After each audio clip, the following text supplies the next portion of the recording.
2 Chroniques 7, versets 14 à 15. Si mon peuple, sur qui est invoqué mon nom, s'humilie, prie et cherche ma face, et s'il se détourne de ses mauvaises voies, je l'exaucerai des cieux, je lui pardonnerai son péché et je guérirai son pays. Mes yeux seront ouverts désormais et mes oreilles seront attentives à la prière faite en ce lieu.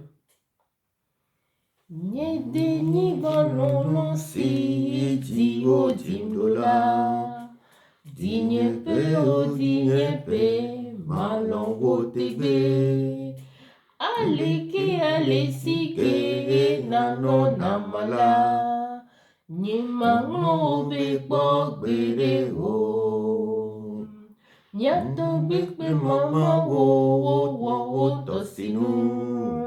Lide ni gbalala di na nyekli osian, do nye na nyekli wo azon veviepe, nya swasi atui vevie o, dinyepe,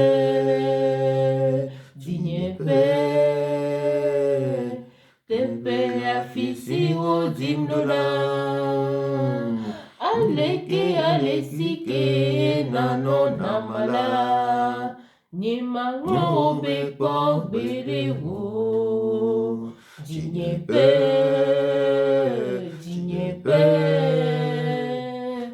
tepe afisi o jimdola. Aleke alesike nano namala, nyemanglo bekbo gbere wo.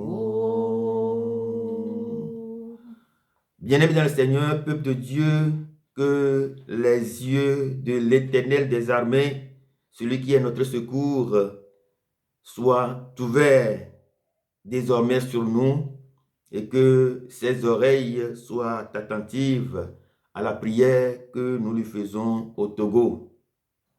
Bien-aimés dans le Seigneur, peuple de Dieu, nous avons, il y a de cela quelques années que nous nous demandons qu'est-ce que nous avons fait au bon Dieu pour que ça ne change pas.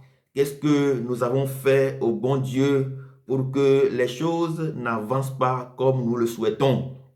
Qu'est-ce que nous avons fait au bon Dieu? Nous avons complètement perdu la tête. Nous sommes perdus, complètement déboussolés et nous sommes dans un désespérement complet. Nous sommes complètement désespérés et nous crions à corps et à cri en demandant tout le temps à quand cela va finir. Bien-aimés dans le Seigneur, peuple de Dieu, 2 Chroniques chapitre 7, 2 Chroniques 7, verset 14 déclare que mon peuple ne s'est pas humilié, mon peuple n'a pas prié, mon peuple n'a pas cherché ma face, mon peuple ne s'est pas détourné de ses mauvaises voies.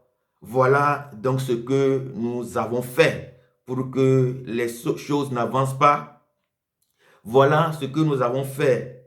Nous ne sommes pas humiliés devant l'Éternel des armées. Nous n'avons pas prié ou autrement comme le déclare Jacques dans son épître. Nous prions, mais nous prions très mal. Nous demandons à Dieu des choses pour satisfaire nos besoins, pour satisfaire nos instincts. Nous prions, Jacques déclare que nous prions, mais nous prions très mal. Nous demandons des choses pour satisfaire nos besoins. Nous ne nous humilions pas. Nous ne prions pas ou que nous prions très mal. Nous ne cherchons pas la face de Dieu. Nous ne sommes pas détournés de nos mauvaises voies.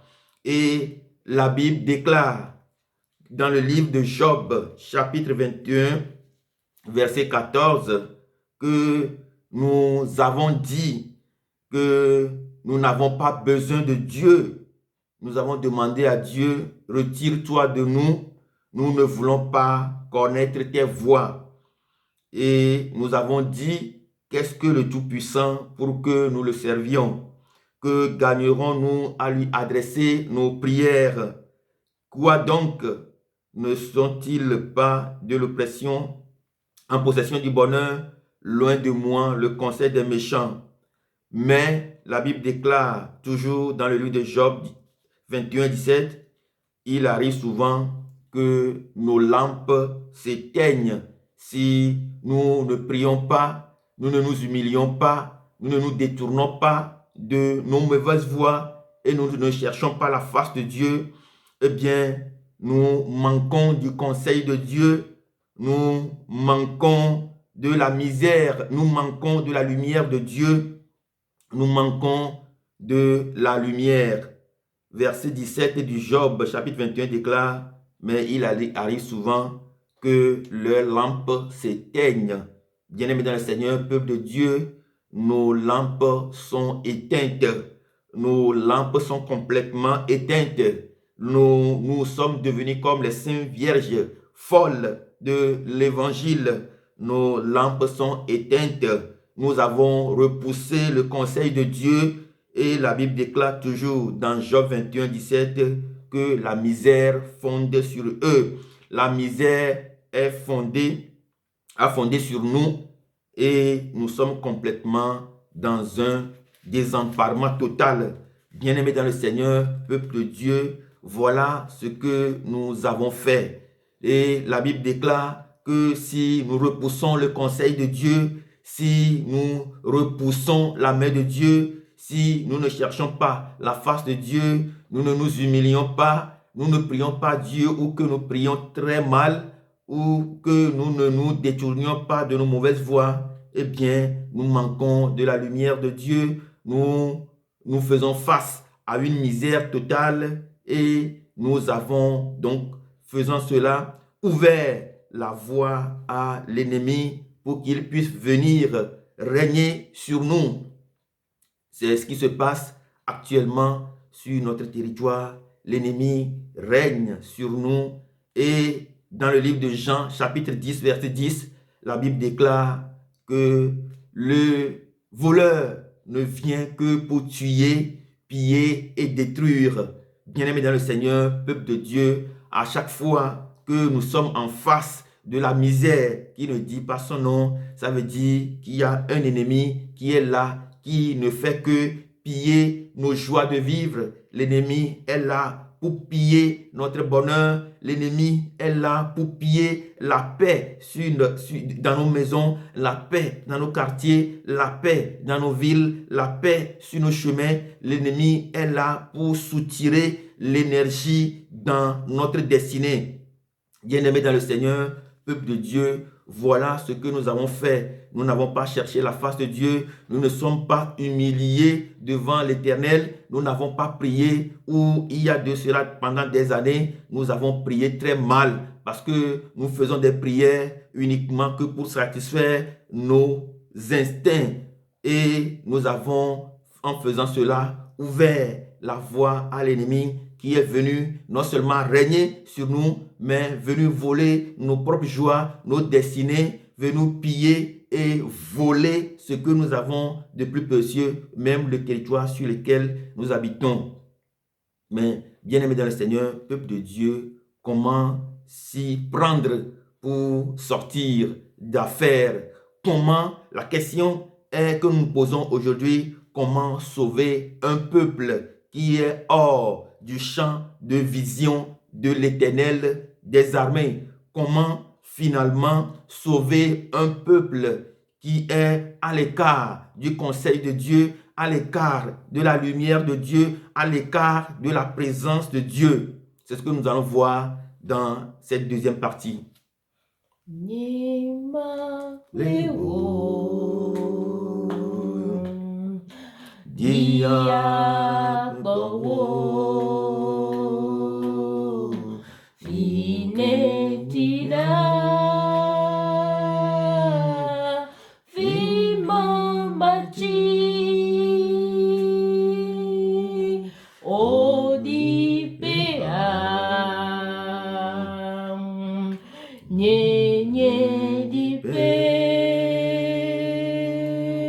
nye magle wo dia go negbe kuko amamiame negbe kuko amamiame nye magbe wo dia wo negbe kuko amamiame nye magbe wo dia wo negbe kuko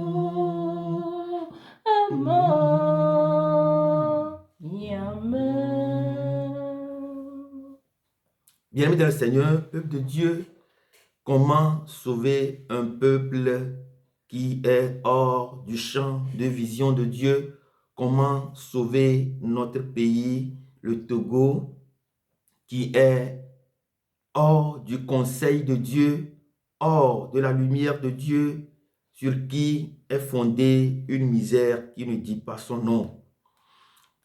Si nous regardons dans la parole de Dieu, Dieu a révélé toujours sa méthodologie, ses manières de faire, son design, le modèle qu'il nous faut pour sauver des situations. Lorsque nous prenons par exemple, dans le livre de Romains, il est écrit que la foi vient de ce que l'on entend et ce que l'on entend vient de la parole de Dieu.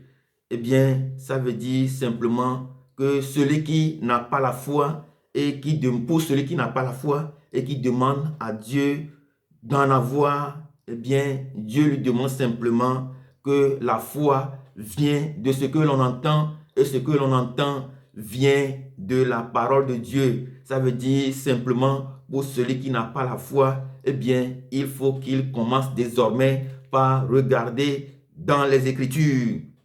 Il faut qu'il commande par lire les Écritures, lire la parole de Dieu, faire son aventure dans la parole de Dieu pour que la foi puisse venir à lui. Puisque finalement, la Bible déclare que la foi vient de ce que l'on entend. La foi, c'est comme quelqu'un, la foi, c'est un esprit. La foi, c'est un esprit, mais il a les pieds. Il peut venir dans notre vie, il peut venir dans la vie de quelqu'un qui demande à Dieu d'avoir la foi. Si cette personne suit le modèle, la façon de faire pour avoir la foi, eh bien, il suffit seulement que cette personne-là regarde les Écritures, sonde les Écritures, lit les Écritures, médite les Écritures pour que la foi se déplace et vienne dans sa vie. Et dans le livre des Hébreux, Hébreux chapitre 11, nous lisons que c'est avec la foi que les ancêtres, nos ancêtres dans la foi ont conquis des royaumes, sont guéris des maladies et ont réussi à guérir les gens.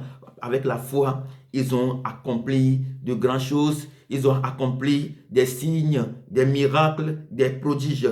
Bien-aimés dans le Seigneur, peuple de Dieu, comment donc sauver un peuple qui est hors du champ de vision de Dieu? C'est cela que nous allons partager dans cette deuxième partie. Et si nous regardons un peu dans les Écritures, nous voyons que pour sauver le peuple d'Israël, Dieu avait finalement en dernière position envoyé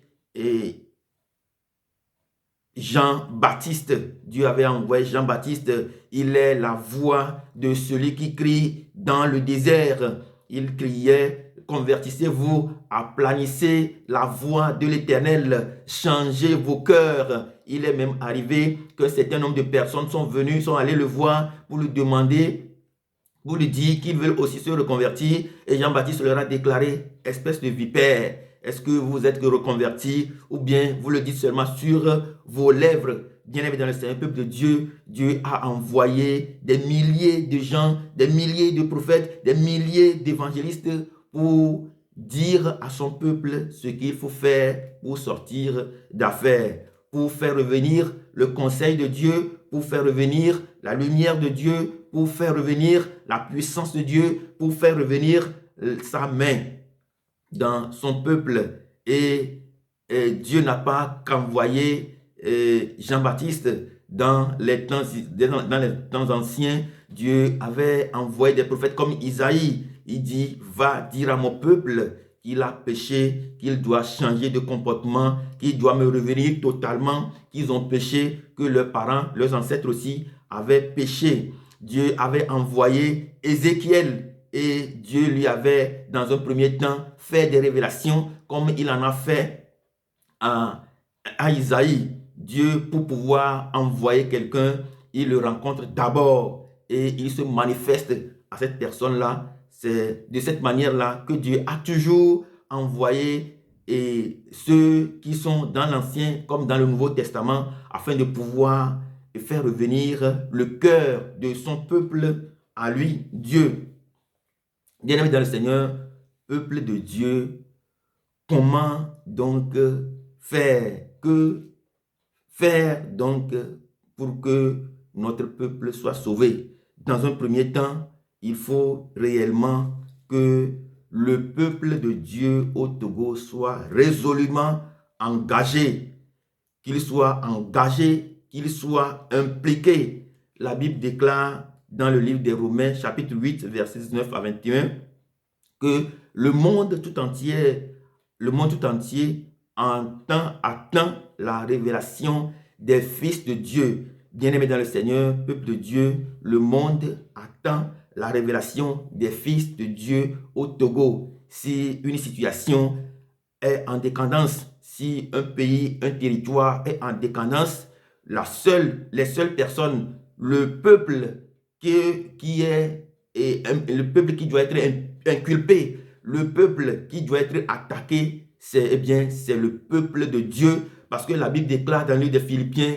que nous peuple de Dieu, nous sommes les citoyens du monde. Bien-aimés dans le Seigneur, peuple de Dieu togolais, où sont les citoyens du ciel que nous sommes dans notre pays? Où sont les citoyens du ciel que nous sommes? La Bible déclare dans Révélation chapitre 5, verset 10, que Dieu a fait de nous, au prix du sang de l'agneau, un peuple de prêtres et de rois. Où sommes-nous, peuple de prêtres et de rois que nous sommes? Où sommes-nous, peuple de prêtres, peuple de sacrificateurs qui sont censés ramener le cœur de nos citoyens, de nos concitoyens à Dieu? Où sommes-nous, peuple de sacrificateurs que Dieu a choisi? Où sommes-nous, peuple de sacrificateurs capables de se tenir devant l'autel de Dieu en face de cet ange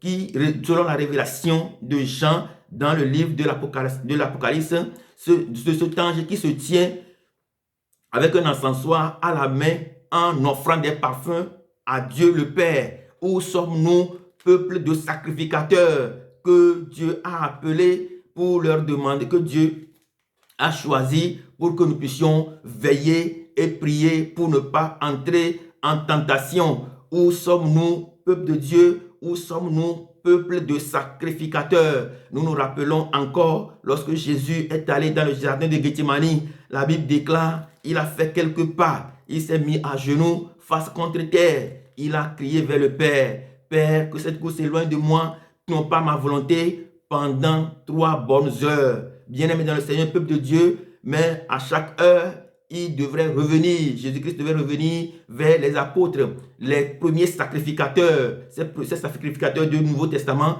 il devait leur revenir, Jésus leur revenait à chaque temps et leur disait, priez, soyez éveillés, veillez, priez pour ne pas entrer dans la tentation. Bien-aimés dans le Seigneur, peuple de Dieu, pourquoi, peuple de sacrificateurs que nous sommes, nous devons veiller pour ne pas entrer dans la tentation? Pourquoi devons-nous prier? Parce que Jésus, le grand sacrificateur souverain, selon le vœu cher du livre des Hébreux, veut nous montrer une leçon principale, celle est que lorsque nous faisons face à la croix, lorsque nous faisons face à la crucifixion, lorsque nous faisons face au tourbillon, lorsque nous faisons face au vent de cette vie, lorsque nous faisons face aux problèmes de cette vie, lorsque nous faisons face à la mer Rouge, lorsque nous faisons face à la mer Rouge comme le peuple d'Israël, lorsque nous faisons face au Jourdain comme Élie et Élisée, que nous devons prier. Pourquoi nous devons prier? Nous devons prier pour que la chair, pour que l'esprit prenne le dessus sur la chair. Parce que Jésus savait qu'avec la chair, dans la chair, par la chair, nous ne pouvons rien accomplir devant la croix, devant la misère, devant les situations douteuses que nous vivons. La Bible, Jésus savait que la chair ne peut pas tenir la paix, la chair ne peut pas tenir. Elle est appelée à tomber et à mourir sur le coup. C'est pourquoi Jésus veut par les apôtres nous dire que de veiller et de prier. Veiller et prier, ça dit faire agrandir l'esprit, laisser la chair mourir un tout petit peu et faire revivre l'esprit. C'est par l'esprit que nous devons faire face à la croix. C'est par l'esprit que nous devons faire face à la misère. C'est par l'esprit que nous devons faire face à la mer Rouge dans notre vie et sur notre territoire. Bien-aimés dans le Seigneur, peuple de Dieu, Jésus, dans le jardin de Gethsémani, veut susciter notre adhésion à l'esprit qui nous permet de sauver la situation, n'importe quelle situation qui soit devant nous. Bien-aimés dans le Seigneur, peuple de Dieu, notre esprit doit être en éveil. Nous devons veiller et prier comme Jésus l'a déclaré pour ne pas tomber dans la tentation. C'est par l'esprit, dans l'esprit, avec l'esprit que nous devons vaincre ces situations. Où sommes-nous, peuple de sacrificateurs? Où sommes-nous, peuple de prêtres? Nous devons veiller et prier. Nous ne devons pas prier comme le déclare le livre de Chroniques, que nous prions très mal, comme le déclare le livre de Jacques, que nous prions très mal. Nous devons veiller à ce que notre esprit prenne le dessus. Nous devons veiller à ce que notre esprit ait de l'ascendance. Nous devons veiller à ce que notre esprit transcende. Nous devons veiller à ce que notre esprit rentre dans les dimensions spirituelles pour que nous puissions véritablement avoir cette habileté de Dieu pour pouvoir faire face à la situation. Bien-aimés dans le Seigneur, peuple de Dieu, où sommes-nous, le peuple de prêtres, le peuple de sacrificateurs que Dieu appelle depuis le jardin de Gethsémani à veiller en esprit pour affronter les situations, à veiller en esprit pour triompher de la croix, à veiller en esprit pour triompher de la misère, à veiller en esprit pour triompher des blocages, à veiller en esprit pour triompher du statu quo, des limitations, pour triompher de tout ce qui bloque notre destinée dans notre pays. Bien-aimés dans le Seigneur, peuple de Dieu, où sommes-nous, peuple de rois? La Bible déclare que le roi à l'image de David, c'est un roi qui veille tellement, c'est un roi qui veille. Il était encore au désert quand devant le troupeau de son papa, quand il avait quitté pour aller sur le champ de bataille.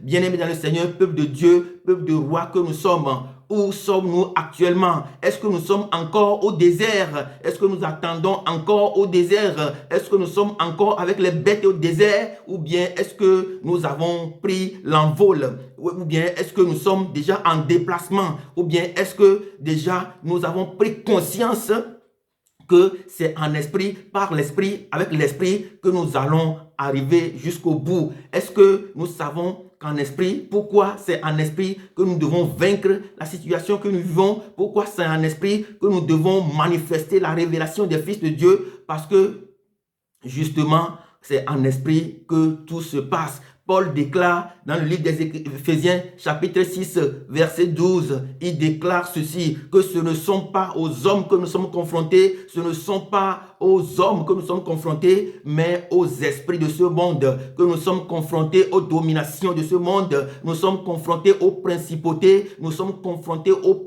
puissances des ténèbres, nous sommes confrontés aux princes des ténèbres. Voilà pourquoi, bien-aimés dans le Seigneur, peuple de Dieu, nous devons nous éveiller en esprit, peuple de roi que nous sommes à l'image de David.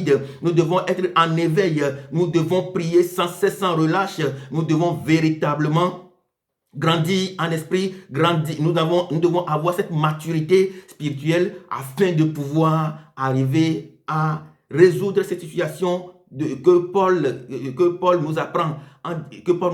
Quand il dit que ce ne sont pas aux hommes que nous sommes confrontés. Peuple de Dieu, peuple de prêtres, peuple de sacrificateurs, peuple de rois. Est-ce que nous avons compris que ce n'est pas l'esprit et qu'en esprit que nous devons véritablement sauver la situation? Bien-aimés dans le Seigneur, peuple de Dieu, Dieu nous appelle. Est-ce que nous allons nous reconvertir? Est-ce que nous allons revenir à Dieu? La Bible déclare dans 2 Chroniques 7, 14 que si mon peuple sur qui mon nom est invoqué s'humilie, bien-aimé dans le Seigneur, peuple de Dieu, je ne parle pas de catholiques ici, je ne parle pas d'assemblée de Dieu ici, je ne parle pas de Pentecôte ici, je ne parle pas d'église christianisme céleste ici, je ne parle pas des églises ici, je parle de Dieu, je parle de la vraie spiritualité, je parle de l'appel de Dieu, je parle de ce que Dieu veut pour nous, je parle des projets de bonheur que Dieu veut pour nous et je viens avec le livre de 2 Chroniques 7 verset 14 en disant que si mon peuple sur qui mon nom est invoqué s'humilie, si nous nous humilions, peuple de Dieu, peuple de prêtres, peuple de sacrificateurs, peuple de rois, si nous nous humilions comme David, dans le psaume 51, il a déclaré bien que roi, ô Dieu, aie pitié de moi dans ta bonté, selon ta grande miséricorde, efface mes transgressions. Je reconnais mes péchés, je reconnais mes fragilités, je reconnais mon tort. Peuple de Dieu, David nous apprend une grande leçon. Nous devons reconnaître le tort. Nous devons reconnaître notre tort. Nous devons reconnaître que nous ne sommes pas humiliés. Nous devons reconnaître que nous ne prions pas. Nous devons reconnaître que nous ne cherchons pas la face de Dieu. Nous devons reconnaître que nous ne nous détournons pas des mauvaises voies. Nous devons reconnaître que nous aimons trop la corruption. Nous devons reconnaître que le ventre que nous portons parle beaucoup plus que l'esprit que Dieu a mis au-dedans de nous. La Bible déclare dans le livre de Zacharie, chapitre 12, verset 1, que c'est Dieu qui a formé l'esprit de l'homme au-dedans de lui. Et c'est par cet esprit, avec cet esprit, dans cet esprit, en communion avec les 7 esprits de Dieu, l'esprit de sagesse, l'esprit d'intelligence, l'esprit de conseil, l'esprit de force, l'esprit de l'amour de Dieu, l'esprit de la connaissance supérieure et l'Esprit Saint en communion que nous devons battre le fer quand il est chaud, que nous devons véritablement sauver ces situations. Bien-aimés dans le Seigneur, la Bible déclare dans 2 Chroniques 7, 14, si mon peuple sur qui mon nom est invoqué s'humilie, prie, cherche ma face et se détourne de ses mauvaises voies, je l'exaucerai des cieux et je lui pardonnerai ses péchés et je guérirai son pays. Cela veut dire que notre pays est malade. Cela veut dire que la terre sur laquelle nous marchons est terriblement malade. Cela veut dire que notre air que nous respirons est terriblement malade. Cela veut dire que le sol sur lequel nous marchons est malade, notre terre est malade, la lumière qui est même dans notre pays est malade et que nous devons prier, nous détourner de nos mauvaises voies pour que Dieu puisse nous exaucer, nous pardonner et guérir notre pays et pour que finalement ses yeux soient ouverts désormais sur nous et que ses oreilles soient attentives à nos prières dans le nom puissant de Jésus-Christ de Nazareth.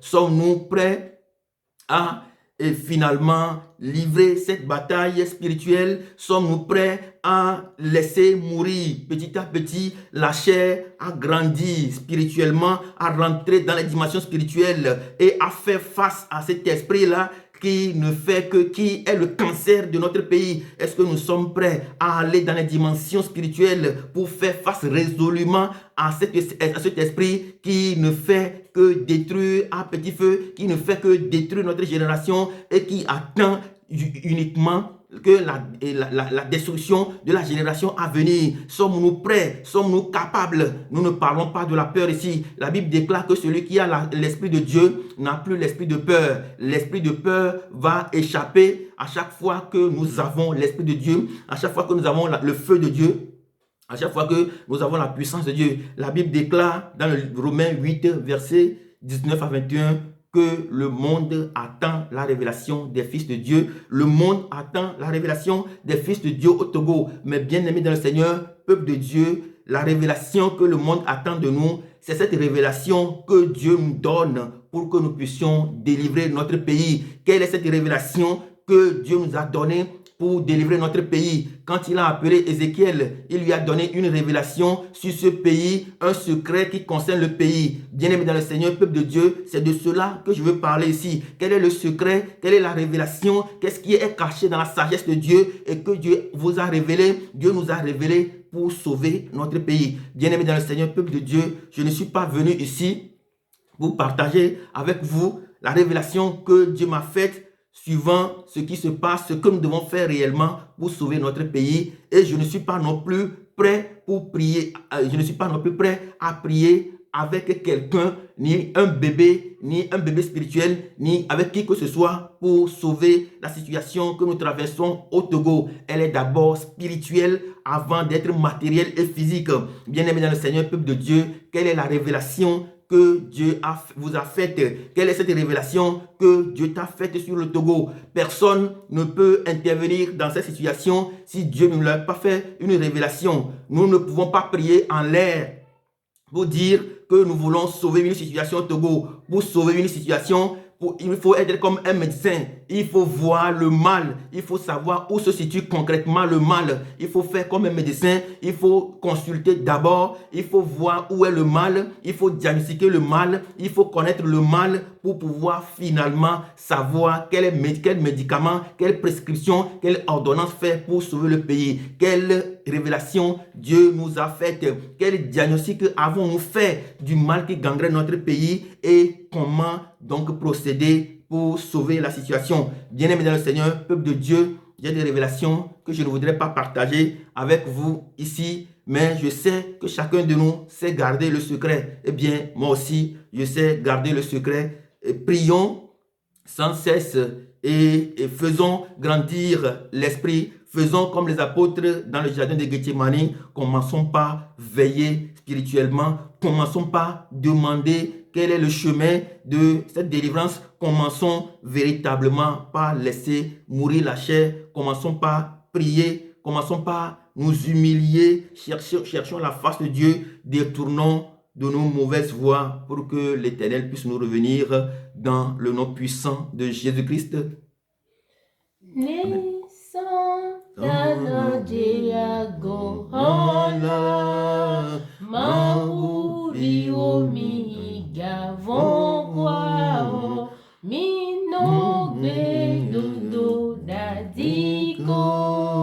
Yesule miope salame, me benissons dana diago hola, mi mauvi o mi gavon kwa, mi no be dodo daziko.